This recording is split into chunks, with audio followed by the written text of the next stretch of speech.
এক দেশে বাস করত ছোট্ট একটি টুনটুনি পাখি।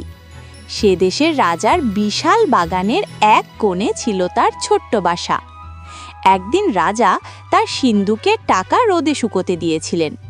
সন্ধ্যা হলে সব টাকা ঘরে তোলা হলো, কিন্তু একটি চকচকে টাকা ভুলে বাইরে পড়ে রইল। টুনটুনি উড়ে এসে সেই টাকাটি দেখতে পেল। সে টাকাটি নিজের বাসায় এনে রাখল। খুব খুশি হয়ে বলতে লাগলো, রাজার ঘরে যে ধন আছে, টুনির ঘরেও সে ধন আছে। একদিন রাজা সভায় বসে এই কথা শুনতে পেলেন। তিনি জিজ্ঞেস করলেন, পাখিটা কি বলছে? সভাসদরা বলল, মহারাজ, সে বলছে আপনার ঘরে যে ধন আছে তার ঘরেও নাকি সেই ধন আছে।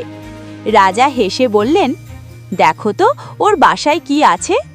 লোকজন গিয়ে দেখে এলো। মহারাজ, ওর বাসায় একটি টাকা আছে।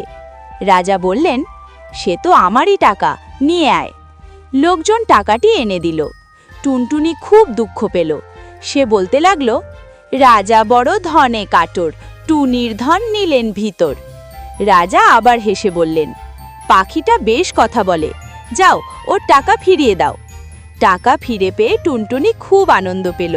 সে আবার বলতে লাগলো, রাজা ভারী দয়ালু, টুনির টাকা দিল ভালো। রাজা শুনে মুচকি হেসে বললেন, ছোট হলেও পাখিটা বেশ বুদ্ধিমান। তারপর থেকে টুনটুনি সুখে শান্তিতে রাজার বাগানে বাস করতে লাগলো। রাজাও আর তার প্রতি রাগ করলেন না।